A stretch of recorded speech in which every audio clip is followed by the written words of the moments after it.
Olá, infectos! Sejam bem-vindos a mais um Papo Infectado. Não desiste de mim, galera, não desiste. Essa vida de professora, eu em faculdade, gente, tá me consumindo muito.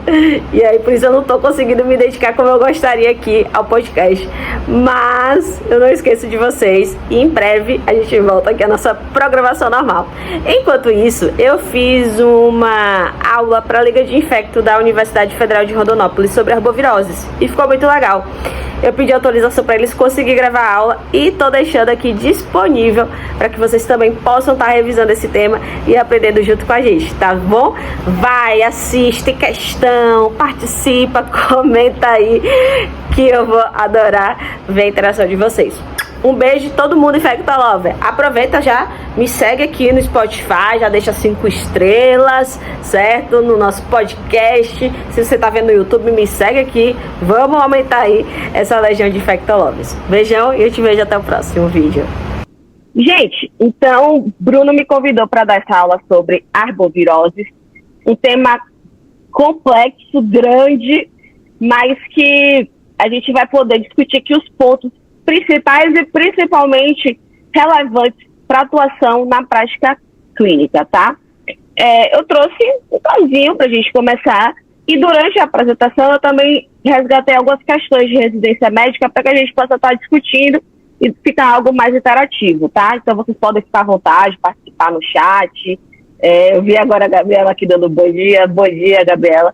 E aí vocês participam, podem também falar no microfone, podem perguntar. Fiquem à vontade, tá certo? Então, para começar, nosso casinho é uma paciente de 28 anos, sem comorbidades, que referiu febre alta de 39 graus de início súbito, associada com dor retroorbitária intensa e mialgia 2 dias.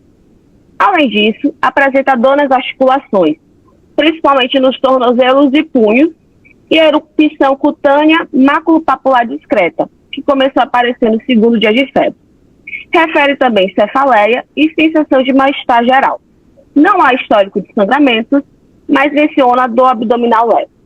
Exame físico, você comprovou esse rash maculopapular em tronco e extremidades e também notou uma linfonodomegalia cervical. Enquanto aguarda a confirmação laboratorial, você pediu ali os exames para avaliar. A gente vai discutir quais são os exames que a gente pede para ver qual, né, a arbovirose. Mas você ia pensar, você tem que manejar esse caso enquanto aguarda os exames laboratoriais, como letra A, Zika, B, Oropuche, C, Dengue, D, chikungunya, e eu botei até a Covid aí na jogada. O que é que vocês pensam? Tá, paciente com quadro febril, agudo, cursando, né, com mialgia, dor retroorbitária, dor nas articulações, vivendo no Brasil essa epidemiologia importante.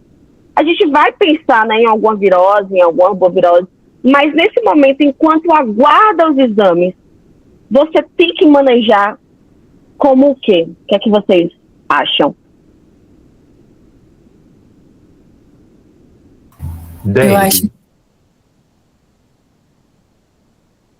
Alguém tem mais alguma opinião? Quer compartilhar por que acha que dengue? Fala, Gabi. Então, eu acho que o diferencial seria entre dengue e chikungunya, né? Pela dor articular, eu acho que eu pensaria um pouco mais na chikungunya do que na dengue, porque tem mais dor articular, não tem o sangramento, mas fica difícil aí entre as duas. Boa. Covid a gente não pensa, né, porque não tem um quadro respiratório, isso até é importante, porque pode dar febre, pode dar dor no corpo, pode dar até artralgia, mas assim, o quadro respiratório na Covid é muito importante. Então, o fato de não ter coriza, de não ter tosse, até mesmo na falta de ar, a gente acaba afastando. E, de fato, com essa clínica aí, a gente pensa em alguma arbovirose. E pode ser a chikungunya, Gabi, né, por conta até das articulações. Mas o ponto principal que eu quero, já o insight inicial que eu quero dar para vocês aqui é que, assim, a gente vai ver todas as arboviroses. né? Dengue, zika e chikungunya, e eu vou passar um pouquinho em oropus. Mas o que eu quero que vocês já tenham em mente, gente, é que assim, enquanto a gente aguarda a confirmação laboratorial, a gente já começa manejando como dengue. Por quê? Porque de todas essas arboviroses, dengue é a que tem a maior mortalidade. E se o paciente perde o time da hidratação, esse paciente complica e pode vir a óbito. Então, assim, vocês estão na emergência, estão no posto de saúde, chegou um paciente com suspeita de arbovirose, pode ser dengue, pode ser zika, pode ser chikungunya. Enquanto você não tiver a confirmação, você pode até pedir os exames, mas até sair os exames, né, se não for o teste rápido, se for um PCR, por exemplo, pode demorar um pouco mais. Então, ou então você vai estar num contexto, pode estar no contexto de que nem vai ter como fazer exame.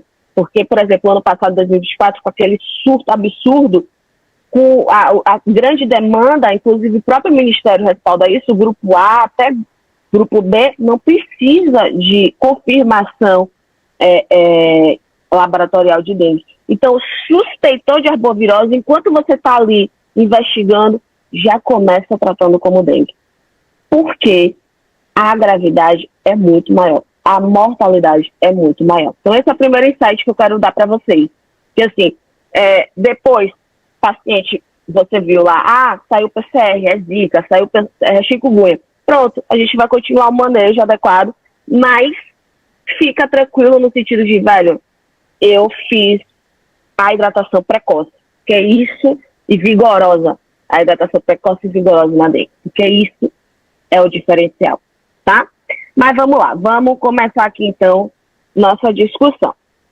Primeiro, falar aqui para vocês sobre a zika. Eu posso até depois compartilhar esse mapa mental com vocês. Só me falar que aí eu compartilho o link. Então, o vírus da zika é um vírus de RNA da família Flaviviridae, é da mesma família do vírus da dengue, e que é um vírus que ele se caracteriza por ter um neurotropismo. É um neurotropismo importante, inclusive, que é relacionado, né, com síndrome de Guillain-Barré, microcefalia, como a gente vai ver já já. E eu estava até recentemente compartilhando essa aula com os alunos na faculdade, e aí um aluno me falou de uma coisa que eu nem sabia, uma pesquisa. Pesquisas já estão acontecendo, já aqui em São Paulo, aqui na Bahia, em Salvador, está sendo realizada pelo Senai Cimatec. Por quê? Se percebeu que pacientes com neuroblastoma, com tumorações no sistema nervoso central, ao se exporem ao vírus da zika, tinha uma redução desse tumor. Então, hoje já tem pesquisa aí fazendo inoculação do vírus diretamente no tumor como uma forma terapêutica mesmo para avaliar a diminuição dessas tumorações. Então, para que vocês vejam quanto é um vírus que tem afinidade pelo sistema nervoso. Então, as pesquisas estão apostando muito nesse sentido, né, dessa afinidade, para poder, né, de todos os males, ter algum benefício, alguma vantagem. Ele foi descoberto lá em Uganda, na Floresta Zika, então por isso esse nome, em 1947. E aqui no Brasil, os primeiros casos confirmados foram em 2015. Na verdade, se suspeita o seguinte, que em 2013, lá com a Copa das Confederações, o vírus chegou até aqui por conta de estrangeiros, e aí ficou circulando em 2013, 2014, provavelmente, na época a gente ficou achando que era dengue, né?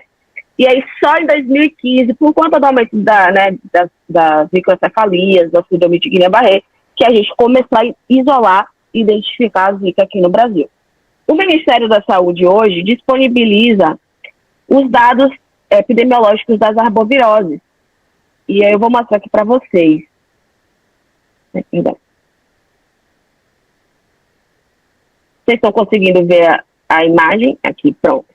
Ó, gente, só esse ano, em 2025, já tivemos 447 casos de zika. Graças a Deus, nenhum óbito, né? Infelizmente, nas outras arboviroses a gente vê óbito, mas a zika, ela não tem esse traço, né, de mortalidade. Já em 2024, nós tivemos 6.028 casos com 0 óbitos.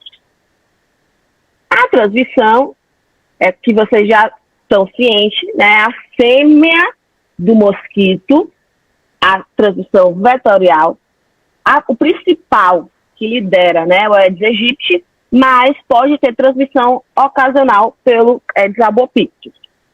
Importante reforçar também que nós temos relatado, né, transmissão vertical, da mãe para o bebê, principalmente, inclusive, na via transplacentária. Temos, gente, transmissão sexual da Zika. Inclusive, a gente vai ver já, mas na prevenção da doença, né, dengue e chikungunya não, mas na prevenção da Zika, a gente inclui o uso do preservativo, tá? Porque pode ter aí a transmissão sexual. E é mais raro, mas pode acontecer também de ter transmissão através de transplante de órgãos e transfusão de sangue. Após a picada do mosquito ou após a exposição, 2 a 14 dias depois, o paciente pode evoluir com os sintomas. Uma questão é que grande maioria das pessoas que se expõem ao vírus da Zika não tem a doença. 80% vai ter manifestações assintomáticas. Agora, os outros 20% vai manifestar uma febre baixa, enquanto na dengue, na chikungunya, febrão, uma febre, né, que pode chegar até 40 graus, aqui na Zika é uma febre de 37,8 até 38,5.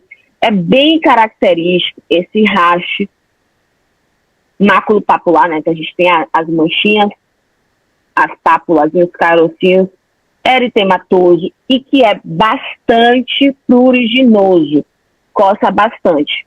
Deixa eu só liberar aqui a Laís entrar. Coça bastante. Enquanto na dengue e na chikungunya já não coça tanto. Pode ter artralgia. Agora, uma diferença é que, enquanto na chikungunya a gente vê acometimento das pequenas articulações e das grandes, na Zika é geralmente pequenas articulações, são as falanges, né, de mão e pé. Pode acontecer também de ter conjuntivite não purulenta, que é muito comum, assim como mialgia, cefaleia, disestesia. O paciente pode ter alteração da sensibilidade, então às vezes um toque leve pode causar uma dor importante, dor retroorbitária e astenia. Vocês vão ver que o quadro clínico das arboviroses em si é bem semelhante. E de complicação é a questão, né, do neurotropismo, que chama a atenção. E logo quando começou a Zika no Brasil, foi que a gente viu assim, um aumento importante dos casos. Então nós temos a síndrome de Guillain-Barré e a síndrome congênita. A síndrome de Guillain-Barré é mais comum em homens de 40 anos, é uma neuropatia periférica que resulta, né, da resposta imunológica exacerbada. Então, o paciente ele vai apresentar com uma fraqueza ascendente, então geralmente começa nos membros inferiores e vai ascendendo. Pode acontecer também de ter paralisia facial, ausência ou diminuição dos reflexos, assim como desautonomia, sintomas autonômicos.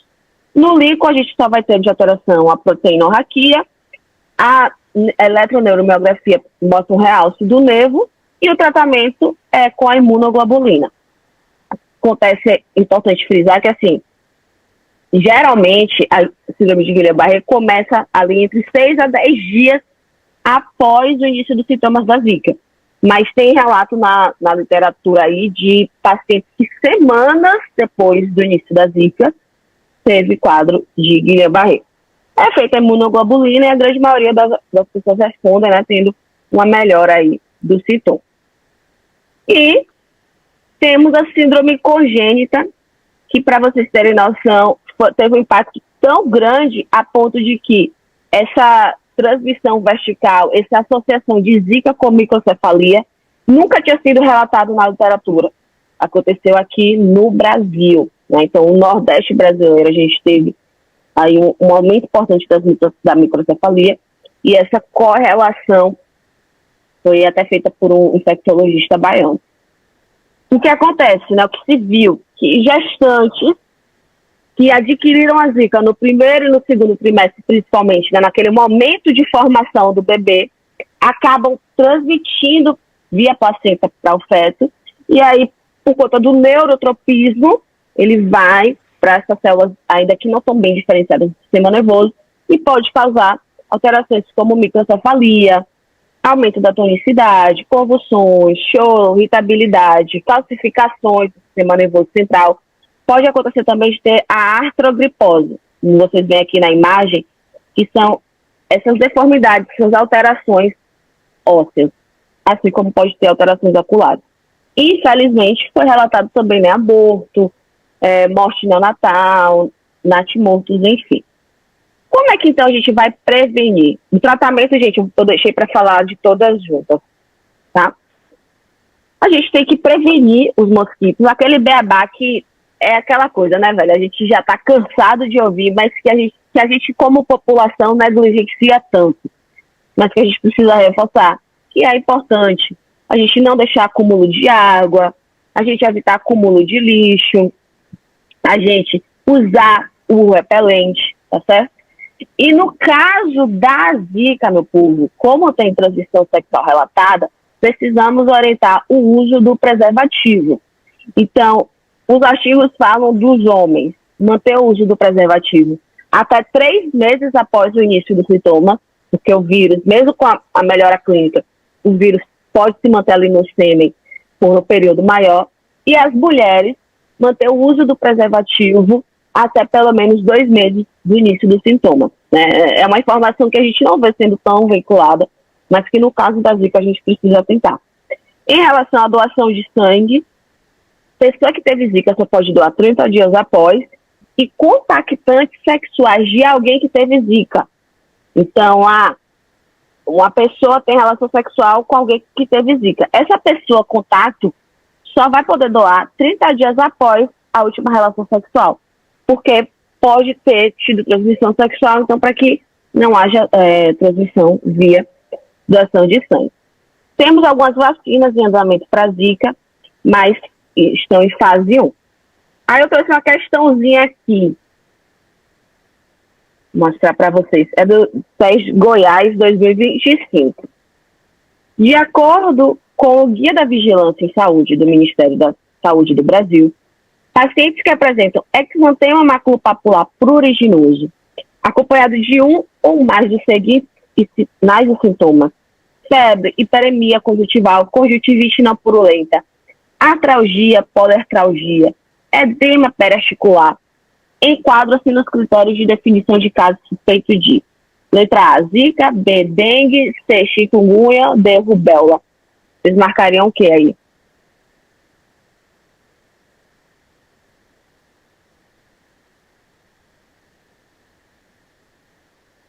Podem chutar, gente. Aqui a gente está para aprender.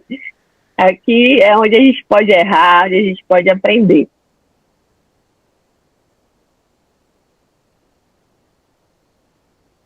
Vocês marcariam o quê? Chikungunya. Por conta do edema periarticular. Boa, Bruno. Boa. É isso. Essa questão, na verdade, é uma provocação. Porque, assim, eles colocam o gabarito como zika. Mas eu concordo com você. Que, assim, primeiro que são sintomas que são comuns às 3 arboviroses. Vamos combinar, né? Exceto a conjuntivite não purulenta, que é rara na dengue, a conjuntivite não purulenta, apesar de ser muito prevalente na zika, ocorre também na chikungunya. E o fato, gente, dele ter botado esse edema periarticular me pegou.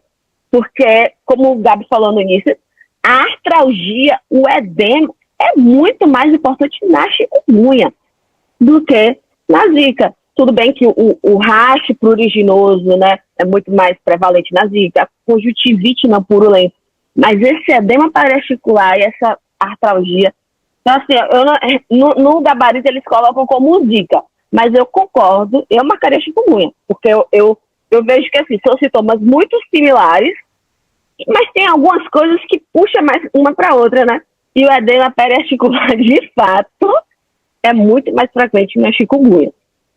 Mas é isso, né? Prova acontece dessas coisas. É só mesmo para a gente ir revisando. Só aproveitando para a gente relembrar a chikungunya. A chikungunya, gente, ela não é da família do mesmo vírus, do dengue e da zika, tá? É da família Togaviridae. e do gênero alfavírus, que é do mesmo gênero do vírus baiaro. Foi descoberto em 1952 e chegou aqui no Brasil em 2014. Né? Eu lembro até que os primeiros casos foram aqui na Bahia, em Feira de Santana. Mas hoje já está disseminada, já está presente em todos os estados. Bruno até tinha comentado comigo, né, que aí onde vocês estão está tendo assim, um aumento, né, importante de chikungunya. E, gente, me chamou a atenção uma coisa, que assim, a mortalidade de chikungunya comparado com a dengue é baixíssima, né? É muito baixa. Mas me chamou a atenção porque tem gente morrendo por chikungunya, cara. Tem gente morrendo por chikungunya. Eu até dei risada essa semana que eu tava compartilhando essa aula. Aí o aluno falou, velho, eu não aceitava morrer de chikungunya. Eu voltava, mas eu não aceitava morrer de chikungunya. Porque, assim, a gente fica assim besta, né? Como é que uma arbovirose, aparentemente, que é tão negligenciada a esse ponto. Então, assim, a letalidade, ela é baixa. Mas tem gente morrendo por chikungunya. Então, só esse ano, velho, pelos dados do Ministério, só em 2025, a gente já teve mais de 36 mil casos de chikungunya e 24 óbitos confirmados. Eu fiquei chocada com essa informação, porque vocês viram que Zika, mortalidade e óbito no Brasil, 0. Então, eu esperava algo parecido. Na chikungunya, a gente está vendo gente morrer por chikungunya. E em 2024, a gente teve 265 mil e tantos mais casos de chikungunya, com 231 óbitos confirmados. Eu realmente fiquei surpresa. Eu não esperava isso. Não esperava, de verdade. Então, assim, como eu digo, a letalidade é baixa, mas surpreende, mas choca. A gente está vendo pacientes morrendo por chikungunya. Então, por isso que é outra doença que a gente não pode estar negligenciando. A mortalidade, vocês vão ver que na dengue é muito maior, então por isso que a gente tem que hidratar, vigorosa, a gente tem que começar manejando como dengue, mas a gente não pode banalizar as outras arboviroses não, viu? Porque, infelizmente, tem mortalidade nessa segunda Zika. A transmissão, sempre ela, né, sempre a fêmea do Aedes aegypti liderando aí a picada e transmitindo, tendo a fêmea do Aedes albopictus como uma transmissora ocasional. Pode acontecer também a transmissão vertical, só que vocês viram que na Zika é mais comum, né, pela via placentária, lá no início da gestação. Aqui na chikungunya a transmissão é mais comum no momento intraparto. Então aquela gestante que teve chikungunya 2 dias antes ou 2 dias depois do parto, ela tem mais chance de passar para o bebê. Nas gestantes que tiveram durante a gestação, não foi visto assim aborto, malformação, efeitos teratogênicos. E é raro, mas pode acontecer também transmissão via transfusão de sangue. Após a exposição ao vírus, ali um período de 3 a 7 dias após, pode começar os sintomas, né, que é o período de incubação. E diferentemente da Zika, que a gente viu que 80% é assintomático, na chikungunya é o contrário. A maioria das pessoas que se expõem ao vírus vão ficar sintomáticos, 70%, tá certo? E assim como na dengue, a gente vai dividi-la em fases. Temos a fase aguda ou febril, que é os sintomas clássicos de arbovirose, né? Então, aquela febre súbita, uma poliartralgia intensa, que nesse caso aqui não vai ser só em pequenas articulações, pode acometer articulações grandes, como cotovelo, joelho, dor de cabeça, fadiga, pode ter o raste maculopapular, né, principalmente em tronco e extremidades, dor retroocular, conjuntivite sem secreção, pode acontecer na chikungunya, faringite, náuseas, vômitos, diarreia. Agora, a poliartralgia e o edema é muito importante, gente. Eu até trouxe essa foto do manual do Ministério da Saúde de manejo clínico de chikungunya. Reparem, aqui na letra A é a paciente no primeiro dia de chikungunya. A letra B já é no 5º dia. Olha o edema. Por isso que aquela questão da Secretaria de Goiás, eu não concordei tanto, porque o edema, esse edema articular é muito, mas muito importante na chikungunya. E é uma dor intensa, que vocês vão ver que se torna subaguda, cronifica. Isso, gente, para o paciente é debilitante, é deprimente. Muita gente acaba deprimindo porque a funcionalidade dessas pessoas cai, tá certo?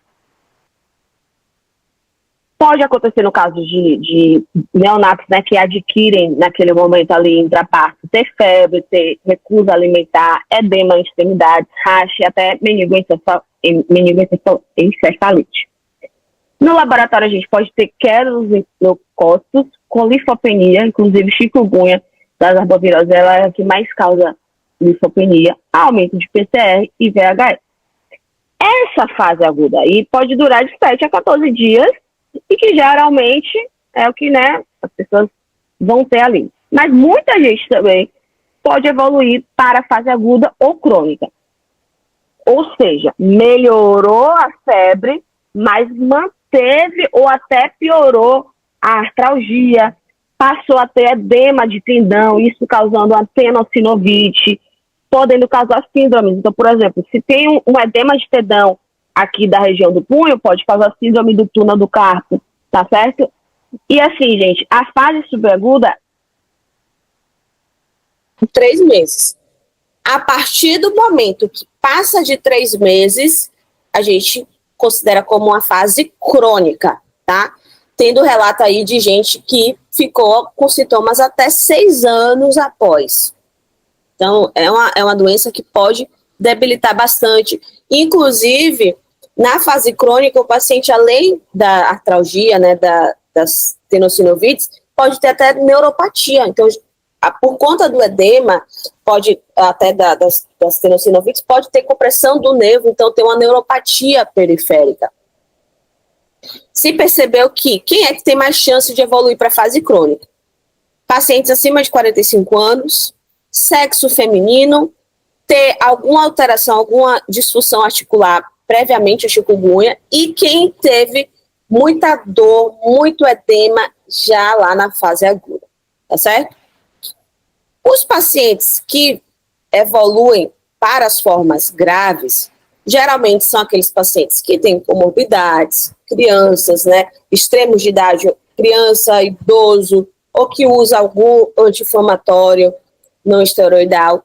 E também se percebeu que a maior mortalidade também está associado a quem tem as formas atípicas da chikungunya. Então, aquele número que a gente viu ali de morte, provavelmente é alguém que acabou, infelizmente, evoluído com alguma forma típica. Então, ter síndrome de Guillain-Barré, por exemplo, na chikungunya não é comum. Na Zika é, mas na chikungunya não. Pacientes que acabam evoluindo com síndrome de Guillain-Barré é uma forma típica da chikungunya, tem maior chance de gravidade, maior chance de mortalidade. Outras formas atípicas, né, alterações oculares, como neurite óptica, uveíte, pode acontecer também de ter miocardite, pericardite, insuficiência cardíaca. Na pele, hiperpigmentação por fotosensibilidade, tem um rache vesículo bolhoso no máculo papular, alteração na disfunção renal, ou então sangramentos, insuficiência respiratória, insuficiência adrenal, hepatites. Então, quem evolui com as formas atípicas, infelizmente, acaba tendo maior gravidade e pode ter também maior risco de óbito. Da prevenção, é aquele beabá que a gente está sempre reforçando, mas o que eu queria resgatar para vocês aqui da chikungunya é que nós já temos vacina, tá, para chikungunya disponível, ainda não no Brasil, mas lá fora, nos Estados Unidos, por exemplo, a gente já tem. Essa vacina aqui, IXCHIQ, né, infelizmente ainda não tem um nome fácil de falar, né? Ela é produzida por uma empresa francesa, e eu acredito até, eu vi alguma coisa assim, que o Butantan também já está em parceria aí. Então, eu acredito que é uma possibilidade que em breve pode chegar aqui no Brasil, mas é uma vacina, gente, de vírus atenuado, que está liberada lá nos Estados Unidos, foi aprovada pela FDA para pacientes acima de 18 anos. E ela tem uma vantagem, ela é dose única. Então, hoje a gente tem a da dengue aqui no Brasil, né? São 2 doses, como a gente vai ver aqui, dengue, mas a da chikungunya, a que tem já no mercado, é dose única. Agora, não está indicada para pacientes imunossupressos, porque como é vírus atenuado, né, não dá para fazer, e quem tem alergia. Vamos aqui mais uma questãozinha para a gente Dá uma aquecida. Essa questão, gente, eu vou ler para vocês porque tá muito pequenininho, ficou pequena a imagem, não sei o que aconteceu. É da USP de 2025. No último ano, o Brasil passou por importantes epidemias simultâneas de arbovirose. O número de casos prováveis de febre chikungunya foi o segundo maior da série histórica, desde a sua emergência no país em 2014. Em relação às características clínico-epidemiológicas da febre chikungunya, é correto afirmar. Letra A maioria das infecções é assintomática. Letra B, observa-se uma maior proporção de casos no sexo masculino. Letra C, a artrite crônica é uma sequela pouco frequente. D, a letalidade no Brasil é baixa, semelhante à letalidade de outros países. E aí, vocês vão em qual?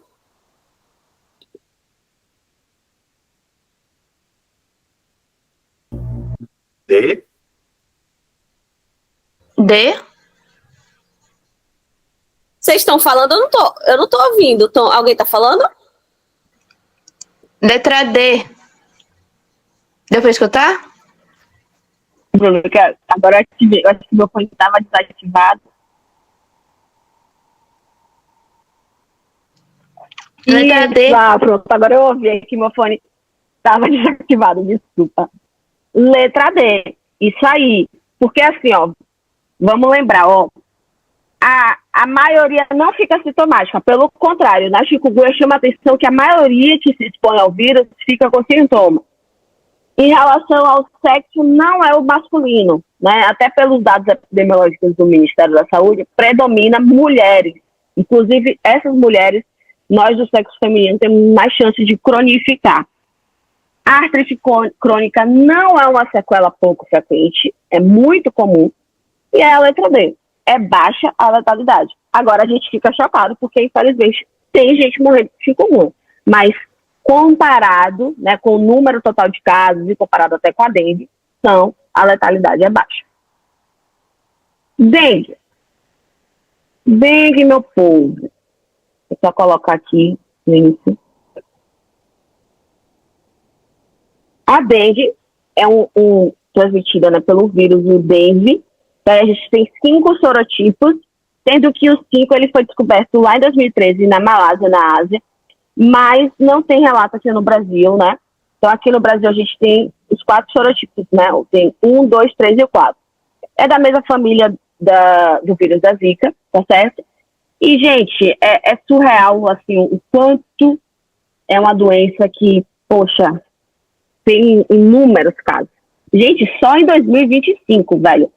A gente está em março de 2025, né? 8 de março. Esses dados que eu peguei foram até 22 de fevereiro. Só em 2025, só nesses 2 meses, a gente já teve mais de 400 mil casos de dengue, galera. Infelizmente, mais de 200 óbitos e óbitos de investigação 458. Então, a letalidade aí de casos graves de 3,59. Ano passado, foi aquele surto, aquela epidemia, a gente teve, em 2024, galera, 6 milhões de pessoas com dengue, velho. 6 milhões.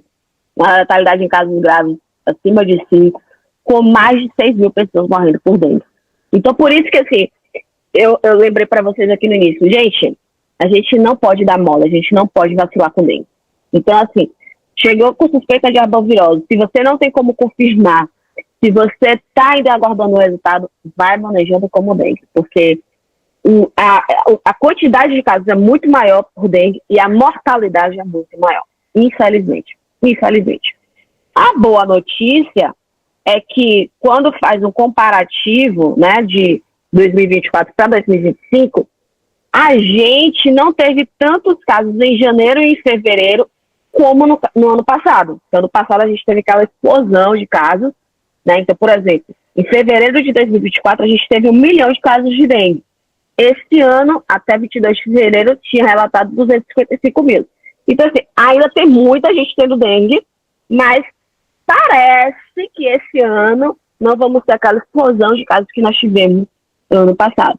Vocês vão ver que, eu sendo bem sincero, eu acho que esse ano quem vai ter assim, um aumento importante em relação ao ano anterior, vai ser Oropus, viu? Mas a gente vai chegar lá. Então, a transmissão, gente, é principalmente vetorial, certo?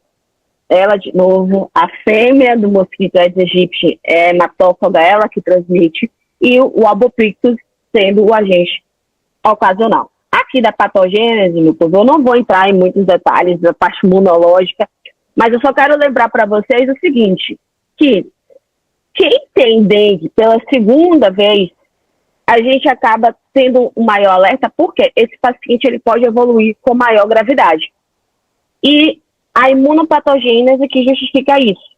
Porque vamos lá, vamos dizer que João teve dengue em 2020. Lá em 2020, ele teve a dengue pelo sorotipo 1. Então, ele teve a dengue, beleza. Ele melhorou, se recuperou. Agora, em 2025, pelo sorotipo 1, ele não vai ter mais na vida, porque ele vai ter anticorpos neutralizantes que vão neutralizar esse sorotipo 1. Mas ele pode ter pelo sorotipo 2, 3 ou 4, que está rodando aqui no Brasil. E agora, em 2025, ele contrai a dengue pelo sorotipo 2, o que acontece? O anticorpo que foi produzido lá atrás para neutralizar o sorotipo 1 não neutraliza o sorotipo 2. E pior, ele se acopla a esse vírus e facilita a entrada do vírus 2 na célula. E isso faz com que haja mais replicação viral, consequentemente, aumenta a resposta inflamatória. Então, a gente tem uma tempestade de citocinas, por conta dessa facilidade, né, do vírus estar infectando a célula, e isso vai gerar um maior extravasamento plasmático, porque a patogênese da dengue gira ao retorno disso, ao redor disso, né, de maior extravasamento do plasma. E com isso, infelizmente, o paciente pode evoluir com gravidade. Então, por isso que quando o paciente tem dengue pela segunda vez, a gente já fica mais alerta. Ou dengue pela segunda vez, ou o fato de bebês que a mãe passou os anticorpos na placenta e aí o bebezinho, o neonato, acaba contraindo o outro sorotipo, mas por ter os anticorpos da mãe, pode acabar evoluindo com maior gravidade. Aqui na dengue, o período de incubação geralmente é de 3 a 14 dias e nós temos a fase. Temos primeira fase febril, que dura aí de 2 a 7 dias e é o combo clássico de arbovirose.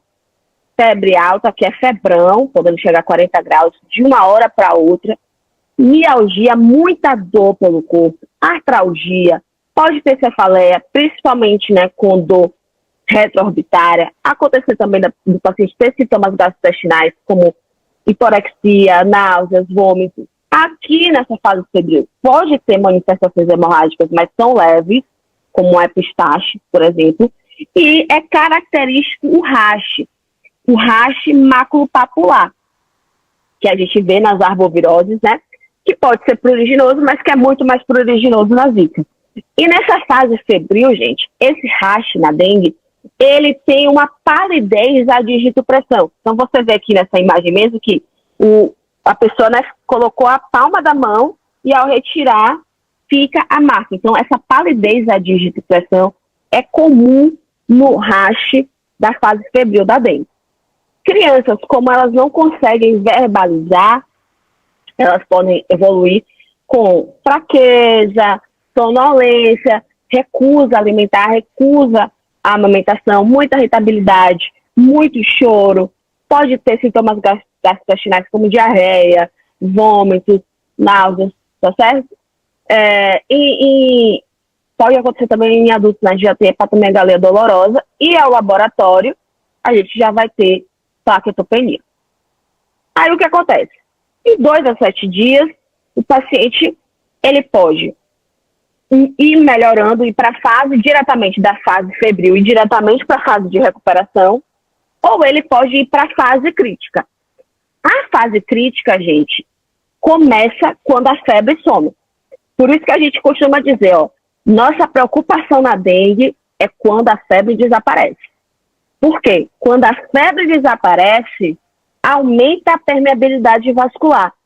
Então, a gente começa a ter o maior extravasamento do plasma e aí pode surgir os sinais de alarme. Então, por isso que a gente tem que orientar bem o paciente em relação à hidratação, e essa hidratação tem que ser mantida até pelo menos 2 dias depois do desaparecimento da febre. Por quê? É nesse momento que está desaparecendo a febre que a gente tem que garantir aquela hidratação vigorosa para que o paciente não evolua com sinais de alarme. E quais são esses sinais de alarme? Dor abdominal intensa, seja o paciente referido, seja a palpação, e é aquela dor que não passa, é contínua.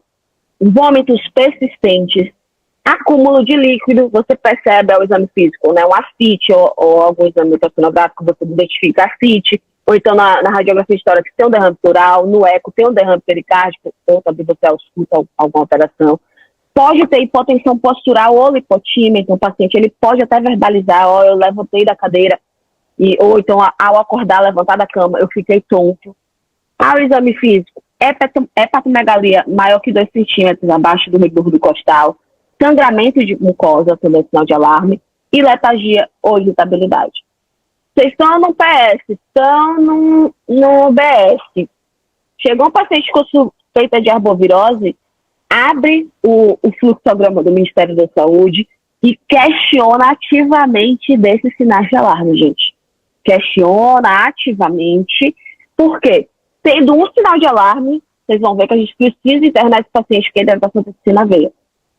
E a gente precisa orientar esse paciente também, porque ele surgindo qualquer sinal de alarme, né, se for um manejo que ele vá para casa, surgindo qualquer sinal de alarme, ele tem que voltar. Tá? Então isso a gente precisa ter. Eu sei que são muitos doses, pode não lembrar, mas eu quando eu trabalhava lá no Rio, eu dava plantão uma vez no mês.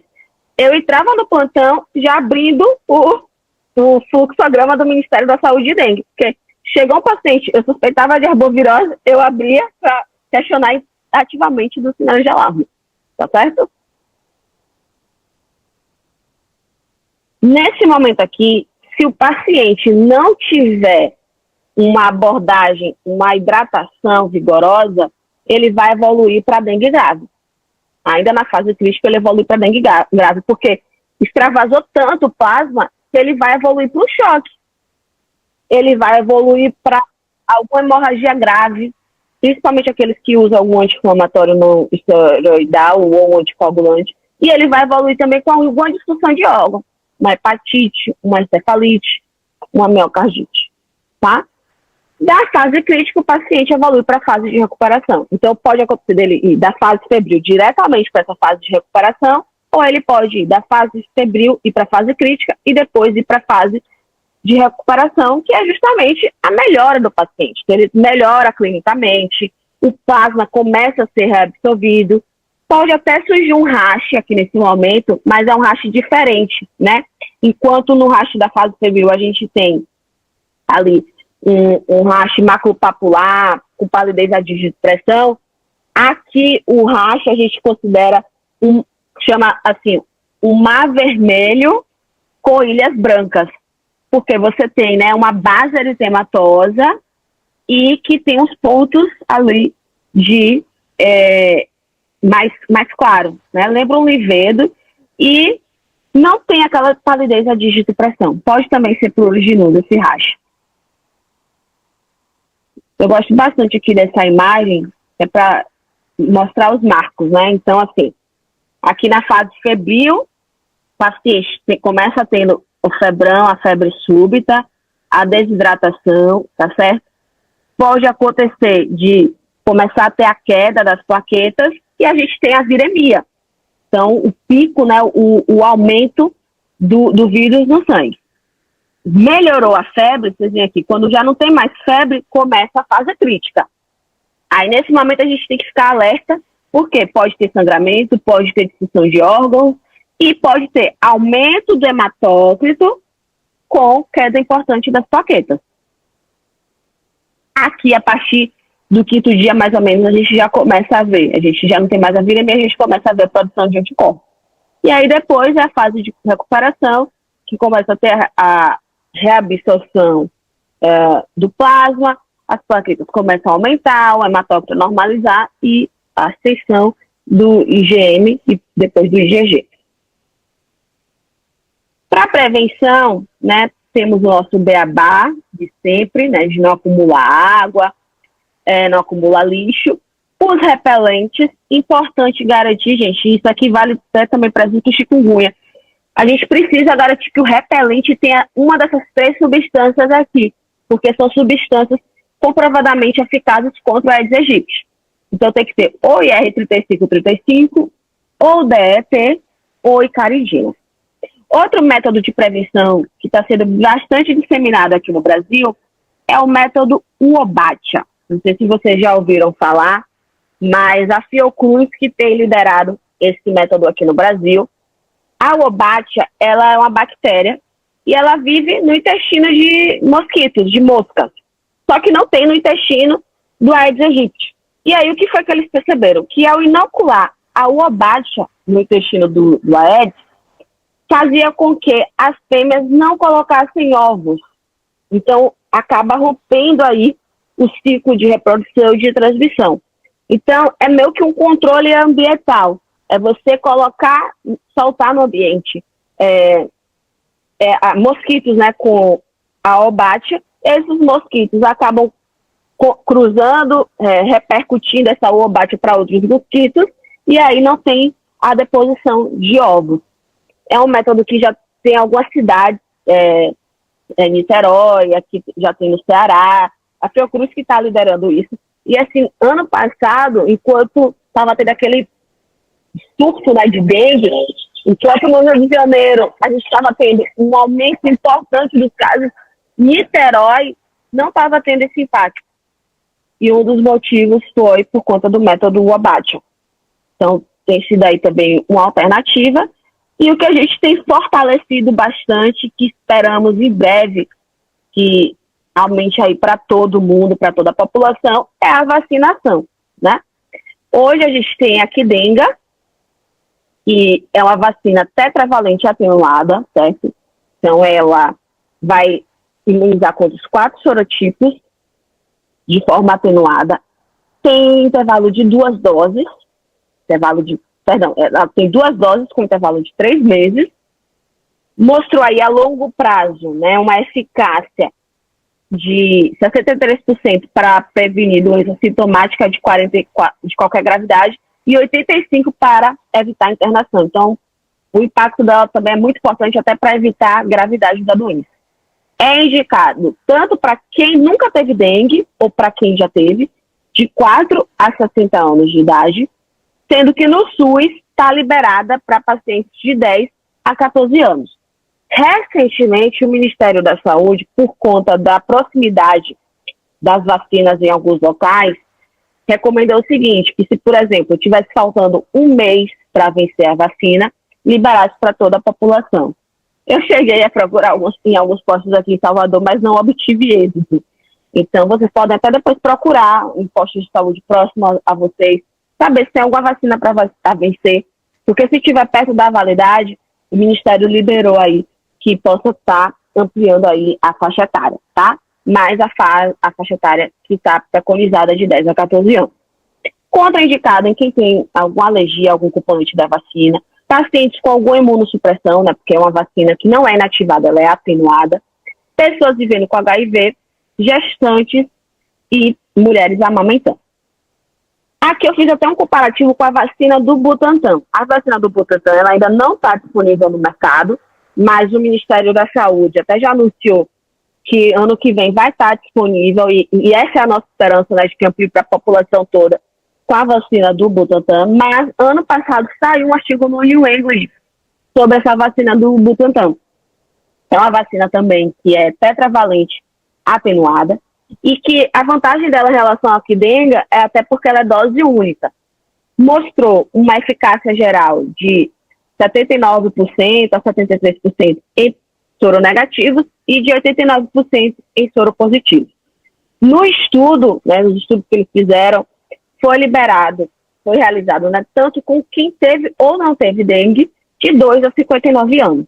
Aí a gente vai precisar aguardar chegar no mercado para entender, né, como é que vai ser disponibilizada.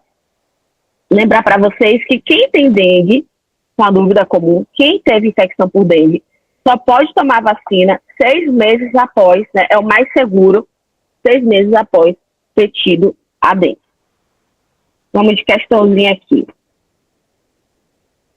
A respeito da vacina aprovada recentemente para a prevenção da dengue, aqui ele está falando da Qdenga.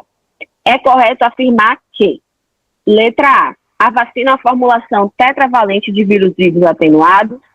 Letra B, é recomendado esquema de 3 doses para crianças de 0, 6 e 12 meses de vida e para adolescentes. Letra C, o público-alvo definido pelo Ministério da Saúde é composto de crianças e adolescentes de 4 meses de vida a 15 anos de idade. A vacina é indicada apenas para pessoas que já tiveram infecção prévia confirmada pelo vírus da dengue, ou é a vacina indicada para crianças imunocomprometidas? Vocês marcariam o quê?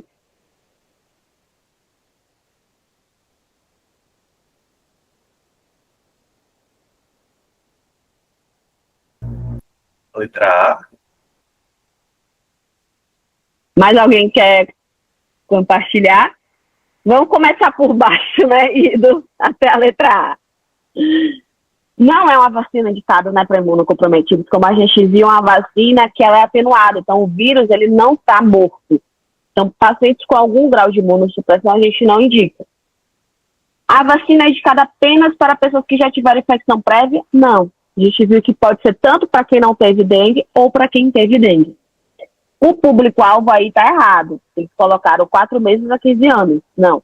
O preconizado no SUS é 10 a 14 anos, sendo que na via particular pode tomar de 4 a 59 anos.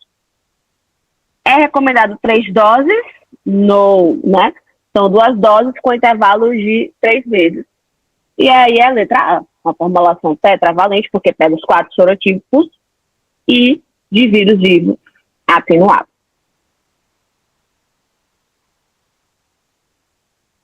Então, aqui só aquele visu para a gente comparar as arboviroses, né? Febrão, a gente vai ver principalmente na dengue, na chikungunya. Zika é uma febre geralmente abaixo de 38 graus. O rash tem todas, mas é muito mais frequente e, inclusive, muito pruriginoso na zika. A mialgia é mais importante na dengue, enquanto a artralgia é muito mais importante na chikungunya. Inclusive, até com intensidade da dor articular muito mais intensa, edema muito mais importante. Conjuntivite mais importante na zika. Cefaleia pode acontecer em todas, mais comum na dengue, né, inclusive retroorbitária.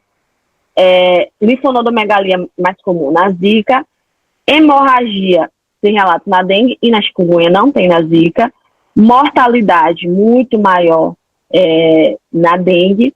Na zika, ele coloca que a mortalidade pode acontecer nos casos, né, de quem tem complicação, como o Guillain-Barré ou alguma síndrome congênita.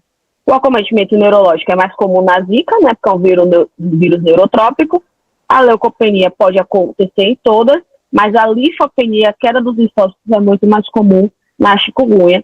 E a paquetopenia é mais comum na dengue, podendo acontecer também na chikungunya. Então, vamos só para o tratamento, para a gente poder finalizar. Ó.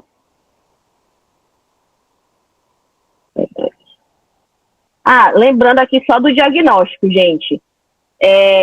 Quando o paciente chega para a gente, nos primeiros 5 dias do sintoma, até 7 dias, a gente tem que ver o vírus, que ainda não vai ter anticorpo. Então, pode pedir PCR, né? O mais comum a gente pedir do sangue mesmo, do soro. Sendo que no caso da dengue, hoje já existe um teste rápido, que é o NS1. NS1 é uma proteína que tem no vírus da dengue. E aí a gente consegue fazer o NS1, dosar esse NS1, e em 30 minutos a gente já tem o resultado. É muito importante, gente, a gente seguir esses marcos, tá? Porque, por exemplo, eu já vi situações assim do paciente tá com um quadro sugestivo de dengue, de alguma arbovirose, e tá com 8 dias de sintoma. Aí chega na emergência, o colega vai e pede NS1. Vem o negativo, a pessoa fala, não é dengue não. Não façam isso. Por quê? NS1, o ideal é você pedir até o 5º dia. Extrapolando o 7º, mas o ideal é até o 5º dia. Então, assim, se você passou do 5º dia, se vier negativo, pode ser porque o vírus já não está mais circulando. Você tem que pedir o anticorpo. Então, esses marcos são muito importantes. E aí, acima de 5 dias, no máximo, acima de 7 dias, você pede o IgM. E hoje a gente também já tem teste rápido, então sai rapidinho. Pede o teste rápido para poder confirmar. O que pode acontecer é que, nesses casos, né, quando a gente pede o teste rápido, pode acontecer num paciente com um quadro de arbovirose e aí ver positivo para Zika e dengue. Aí você fica na dúvida, pô, será que é uma co-infecção, que pode acontecer, né, já que é o mesmo vetor, ou é porque está tendo uma reação cruzada, já que são da mesma família? Aí quando a gente vai para a literatura internacional, o UpToDate Base, ele traz uns exames que, assim, eu nunca tinha nem ouvido falar. E eu fui olhar, na verdade, são exames que são caros, que não são fáceis de operacionalizar, e aí por isso que no Brasil a gente não usa. Então acaba que na vida real, no dia a dia, se acontecer de você ter, né, IgM positivo para dengue e para zika, maneja como dengue, e aí vai ficar aquela dúvida, né, se é co-infecção ou se é uma reação cruzada, mas maneja como dengue porque acaba tendo a maior gravidade. Ah, eu estou fazendo um estudo, eu quero confirmar se realmente zika. Aí, um artigo que eu vi que traz justamente essa questão, né, de que esse teste, eu não lembro o nome porque é uma sigla, gente. Esse teste que a literatura internacional fala é muito caro, de difícil operacionalização. Aí o que eles sugerem é fazer o LICO. Por quê? No LICO, você consegue diferenciar, porque como o vírus da Zika é neurotrópico, o IgM no LICO vai estar positivo para Zika e negativo para dengue, e aí confirma se é Zika ou não. Só que assim, a gente sabe que o LICO é um método invasivo, né? Então, assim, vai realmente só fazer nos casos em que você precisa confirmar, casos de pesquisa, tá? Porque na prática, vindo os dois, aí a gente tem que acabar manejando como dengue. E notifica, né, os dois como a suspeita. Diagnóstico diferencial, lembrar de leptospirose, malária, doenças exantemáticas, né? No caso de chikungunya, até artrite séptica, febre reumática. E como é que a gente trata? Bom, gente, dengue, você tem que classificar. Só lembrar a vocês antes que essas doenças, todas elas, né? Todas as arboviroses, elas são notificadas, então tem que preencher o CILAM. Isso é muito importante, porque se a gente tem esses dados que eu pude mostrar aqui para vocês, é por conta das notificações.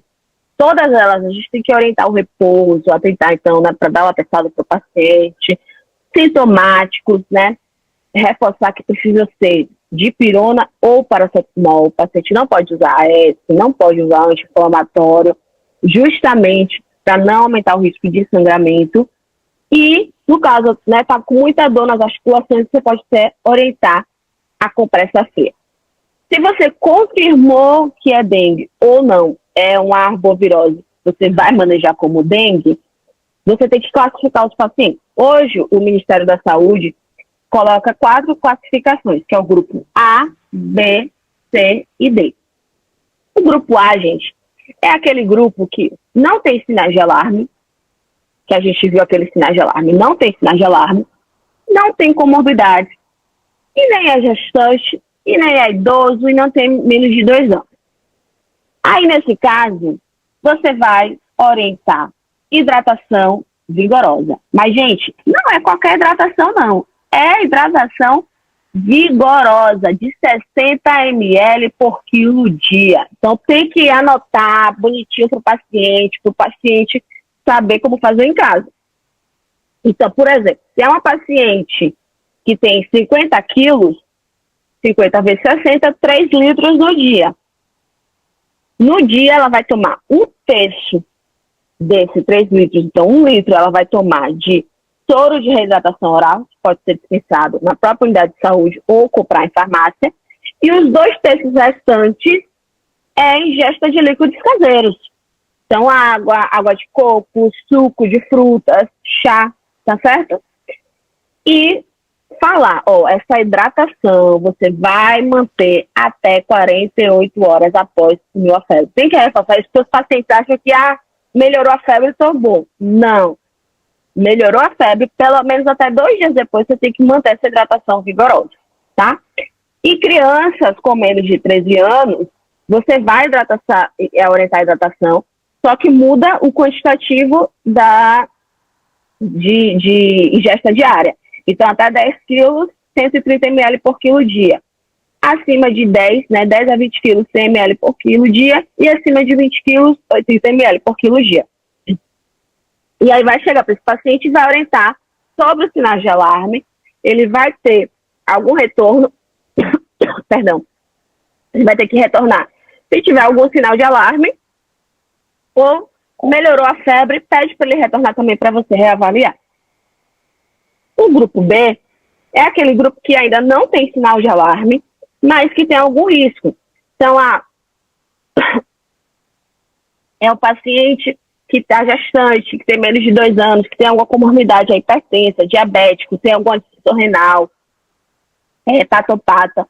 Aí, nesse caso, é interessante você pedir um hemograma para avaliar o hematócrito bonitinho e já começa a hidratação, tá certo?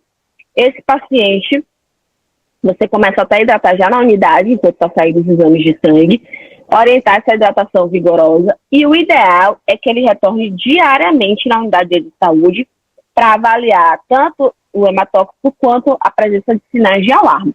A gente sabe que em momentos de surto, como aconteceu no ano passado, fica complicado diariamente, porque tem um aumento muito importante. Mas pelo menos a cada 48 horas, para que possa avaliar esse paciente de perto. O grupo C é o grupo com sinal de alarme. Então, por isso que eu falei com vocês, quando vocês estiverem admitindo um paciente que está suspeitando de arbovirose, faz o checklist do sinal de alarme. Por quê? Tendo um sinal de alarme, esse paciente precisa internar. Esse paciente precisa fazer hidratação na veia. Então, você tem que internar, fazer hidratação venosa, já pede hemograma para avaliar hematócrito, albumina, transaminases. E enquanto no grupo A e B, você não precisa de teste para confirmar, na suspeita você já maneja como dengue, aqui precisa ter o teste confirmatório. Pode pedir também raio-x de tórax, de ultrassom, né, para avaliar derrames. E você fica monitorando esse hematócrito a cada 2 horas, justamente para avaliar essa hidratação venosa. Se não melhorar, o paciente está refratário, o hematócrito não está melhorando com a hidratação venosa, você acaba classificando como grupo D, tá certo? E o grupo D é o paciente do choque. É o paciente que vai ter alguma hipotensão, algum ataque cardíaco, extremidades frias, com cianose, pulso fraco. É o choque mesmo, por conta de uma hipovolemia. Esse paciente é o paciente da terapia intensiva. O paciente ele vai direto para o CTI, não tem jeito. A hidratação venosa dele tem que ser no CTI, tá? Além de sinais de choque, se o paciente teve algum sangramento grave, né, algum sangramento gastrointestinal, alguma disfunção de órgãos, está com alguma hepatite, tem que internar no CTI e começa a hidratação venosa. Pacientes com chikungunya, também é importante você classificar, tá? O Ministério da Saúde fala para você classificar em pacientes sem sinais de gravidade, sem critério de internação ou sem condições de risco, que aí é o acompanhamento ambulatorial. Pacientes com gravidade ou com gestante, acima de 65 anos, menos de 2 anos, comorbidades, você pode até manter o acompanhamento ambulatorial, mas observar de perto. E paciente com alguma daquelas manifestações atípicas que eu falei com vocês, algum acometimento neurológico, sinais de choque, dispneia, como esses pacientes eles podem evoluir com maior chance de gravidade, maior mortalidade, aí esses pacientes precisam internar, tá? Só lembrar que a dor, né, é o que mais chama atenção na chikungunya. Então, na fase aguda, você pode fazer, né, dipirona e ou paracetamol. Geralmente a gente associa, né, quando a dor é moderada, que aí pode fazer alternado. Se for aquela dor que não melhora com os dois, é persistente, em muitas articulações, é muito intensa, você pode avaliar até de fazer o tramal associado com a dipirona venosa, tá? Dor muito intensa, você pode fazer dipirona, tramal e algum opioide.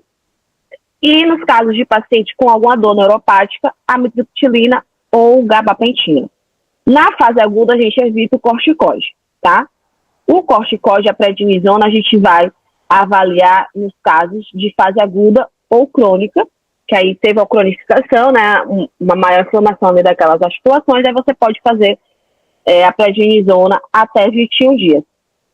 Atentar para fisioterapia, psicologia, por conta do acometimento articular, da mudança de vida, né, de funcionalidade que esse paciente tem.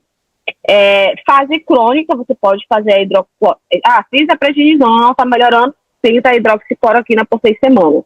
Não melhorou, repete esse ciclo de 6 semanas. Não melhorou, aí você tenta a sulfasalazina. Não melhorou, o metotrexato. Vamos fazer só aqui algumas questões para a gente poder reforçar aqui o tratamento.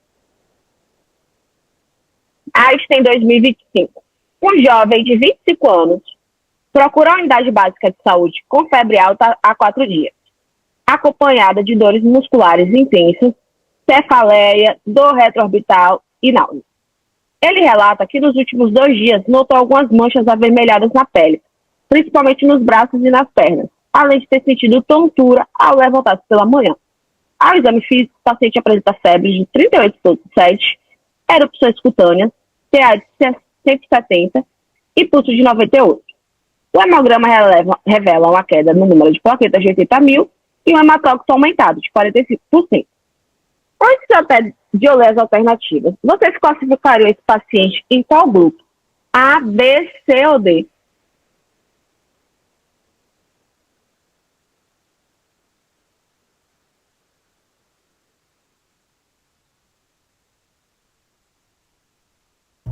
Ele está com hematócrito aumentado? Tá com hematócrito aumentado. Deixa eu até dar um zoom aqui para vocês. Sim.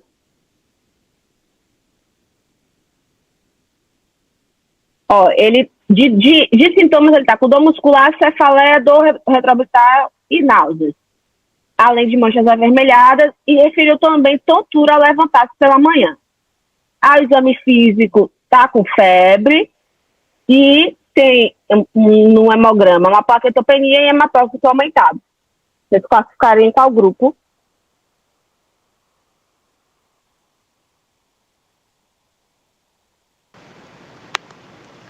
Acho que D, ele é um grupo C. Isso, Laisa, porque assim, ó, ele tem sinal de alarme, certo? Ele tem tontura ao levantar-se, então aquela parte, né, de lipotímia, hipotensão. E é até interessante isso, porque o Ministério da Saúde, no manual mais recente da dengue, ele não coloca aumento do hematócrito elevado como sinal de alarme. Mas veja que nas condutas, a gente avalia bem o hematócrito, porque se esse hematócrito está aumentando, a gente vai internar para fazer hidratação venosa. Então, apesar de não ser um sinal de alarme formal, a gente também fica alerta. Então, ele tem sinal de alarme, gente. Só a lipotímia aí, essa tontura ao levantar-se, já diz pra gente que, ó, ele é grupo C. Eu não categorizaria no D, porque o D é o choque. Ele aparentemente, ele ainda não tá, né? A pressão tá 100 por 70, tá também com pulso de 98. Não ficou muito claro essa questão, mas assim, não tá ainda, né? 90 por 60 não tá uma hipotensão, não teve sangramento importante, não tem uma dissussão aparente, mas de fato, se ele não melhorar, se ele não for hidratado, ele vai evoluir para o D, ele vai evoluir para o choque, ele está perto disso, tá? E aí, nesse caso, gente, a gente precisa internar esse paciente para fazer hidratação venosa, ficar acompanhando esse hematócrito a cada 2 horas. Se você está fazendo a reposição e esse hematócrito só está aumentando, aí ele vai ser classificado em grupo D e vai ter que ir para o CTI, tá certo? Outra aqui. Eu baixei aqui o volume. O menino de 5 anos de idade, previamente rígido, foi levado pelos pais ao pronto atendimento com suspeita de dengue. A criança apresentou quadros de febre, que teve início há 3 dias, associado a cefaleia e mialgia, com exantema maculopapular difuso e pruriginoso a 24 horas. Foram negados sintomas gastrointestinais. O exame físico apresentou os seguintes dados: peso de 17 quilos, tom estado geral, anictérico, normocárdico, normotenso, tem mais meníngeo, abdômen indolor, a palpação e sem visceromegalias, e pele e mucosa sem alteração. Com base nessa situação hipotética, onde que eu estou de ir para classificar esse menino em que grupo?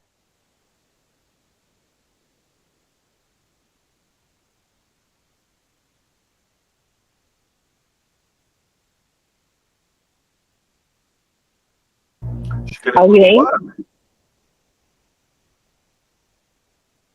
Ah, se bem que é criança, né? Bruno, se você puder digitar, porque eu acho que meu fone descarregou. Eu não estou conseguindo te ouvir.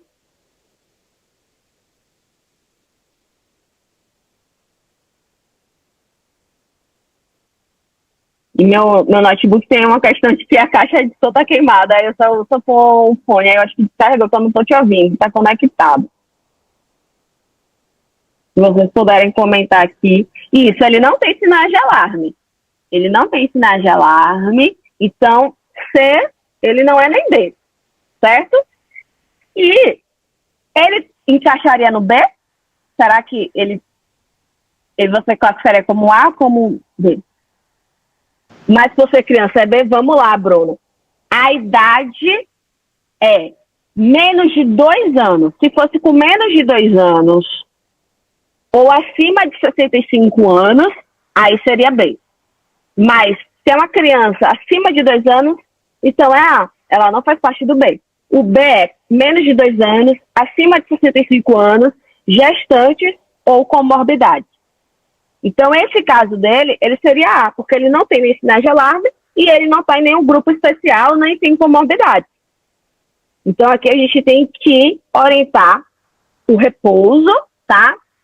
Até porque se você não lembrasse, porque a gente sabe que criança, né, com o peso, os pontos de corte, mas daria para a gente ir por eliminação. Então, por exemplo, ibuprofeno, vocês passariam para esse paciente? Daria para passar ibuprofeno? Não dá, né? Então, letra A e letra E a gente já exclui, porque ibuprofeno anti-inflamatório não ia rolar aqui. E aí a gente ia ver a questão da reposição do sal de reidratação oral. O volume de sal de reidratação oral, vocês lembram quanto é que tem que ser? É 1/3 ou 2/3?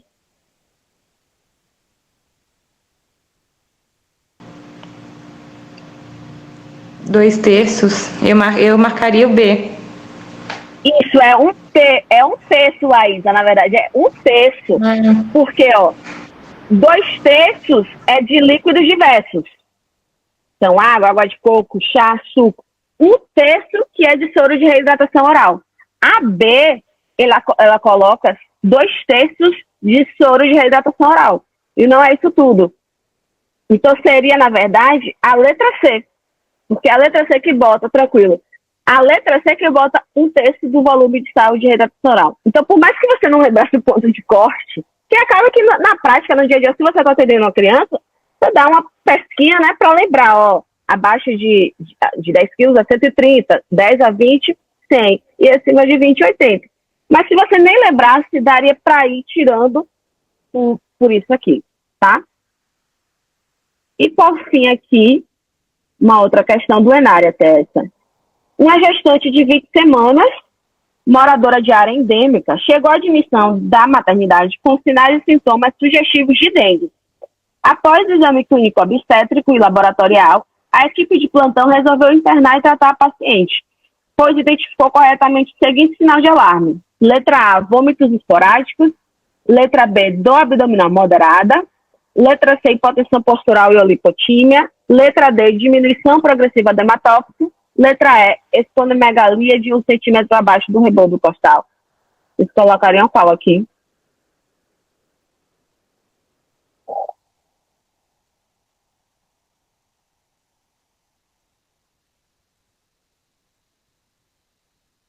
Isso aí, hipotensão ou lipotímia é o sinal de alarme. Porque, ó, vômitos esporádicos não é sinal de alarme, tem que ser vômitos frequentes. Aquela paciente que vomita e não passa. Do abdominal moderada, não. É uma do abdominal intensa, muito forte e que também não passa. Hipotensão postural e ou lipotímia é. Diminuição progressiva do hematócrito, não. É aumento do hematócrito. E reforço, né? Apesar disso, no manual de dengue de 2024 do Ministério da Saúde, eles não colocam aumento do hematócrito como sinal de alarme. A gente avalia bastante na nossa conduta, mas não está como sinal de alarme, pelo manual do Ministério de 2024. E esplenomegalia não, é hepatomegalia e acima de 2 centímetros do rebordo costal. Agora, se essa gestante chegasse para a gente, suspeitamos de dengue, não tem sinais de alarme, vocês iam classificar em qual grupo?